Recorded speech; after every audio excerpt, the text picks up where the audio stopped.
مساء الخير على حبايبي الحلوين وعلى احلى متابعين في الدنيا. وحشتوني كتير. في الاول كده هنصلي على النبي وعلى افضل الصلاه والسلام. النهارده هنعمل مع بعض الكاتشب الجميل ده. بصوا جميل جدا، طبعا ليه بتشتريه بالغالي؟ لا، اعمليه بالرخيص في البيت وجميل وموفر ومن غير اي مواد حافظه وبسر الشركات. جميل جدا. بصوا عامل ازاي قوامه، بصوا شايفين قوامه عامل ازاي؟ حاجه كده بسم الله ما شاء الله، جميل جدا جدا جدا وكميه حلوه وجميله قوي قوي قوي. بصوا جميل جدا. تشوفوا بقى معايا بالخطوات وهنشوفوا معايا الطريقه الصحيحه بتاعه المصانع. يلا نشوف مع بعض احنا هنعمل ايه. يلا.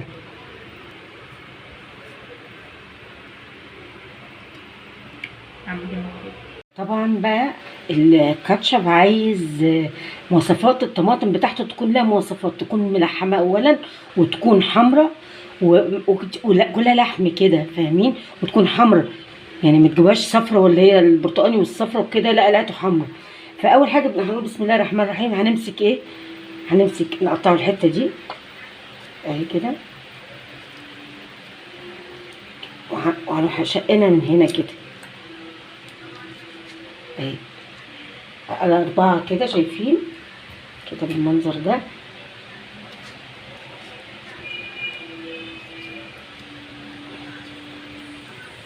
كده في الحله ان احنا بنعمل كده.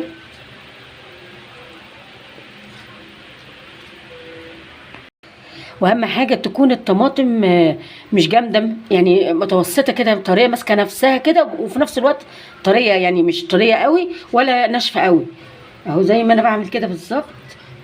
بتقطعيها تقطيع عشوائي كده. بص قطعتها اهو، هم دول 1.5 كيلو طماطم. هحط بقى كوبايه الميه دي واحطيها على النار، واهم حاجه ان النار تكون متوسطه علشان الطماطم ما تلسعش منك، تكون النار انا كده بقول لكم بطريقه الشركات بالظبط. هنحطها على النار وهنشوف هنعمل ايه. كده اهي انا سبتها ايه لما حسيت انها بتتهرت خالص كده. بصوا شايفين عامله ازاي؟ اتهرت خالص. هنبدا نطفي عليها بقى، وعايزه في الوقت ده تسيبيها تهدى وتضربيها في الخلاط، ماشي. مش هتسيبيها تهدى ومستعجله عليها، يبقى هنعمل ايه؟ بالهاند بلندر زي ما انا هعمل كده. تضربيها كويس قوي وتخليها ناعمه جدا. بصوا شايفين عامله ازاي؟ انا خليتها ناعمه خالص اهو. طبعا هصفي كل الكلام ده، هصفيه لغايه من البذر والقشر وكله، وهنشوفها مع بعض. صفيتها خالص. بصوا اهي شايفين القشر اللي طالع منها والبذر اللي طالع منها اهو. صفيتها خالص وبقت ناعمه وجميله جدا جدا جدا. بصوا لونها جميله قد ايه كمان. لو انتوا بقى الطماطم بتاعتكم طلعت فاتحه تقدروا تحطوا حته بنجر ولا اي حاجه. دلوقتي هنحط البهارات بتاعتنا. هحط معلقه بصل بودر وتوم بودر وحبه ونص معلقه صغيره فلفل اسمر عشان ما يغمقش الكاتشب بتاعنا، ومعلقه صغيره ملح. هنبدا نحط البهارات دي كلها مع بعضها كده وهنقلبها كويس. هنقلبها كويس جدا. هنضيف بقى ايه؟ نص كوبايه سكر اهي. محدش يقول لي كتير، هو لازم يبقى مسكر شويه.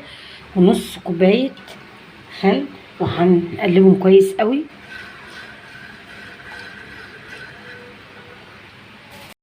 طبعا الخل بيدي المزازه الجميله دي.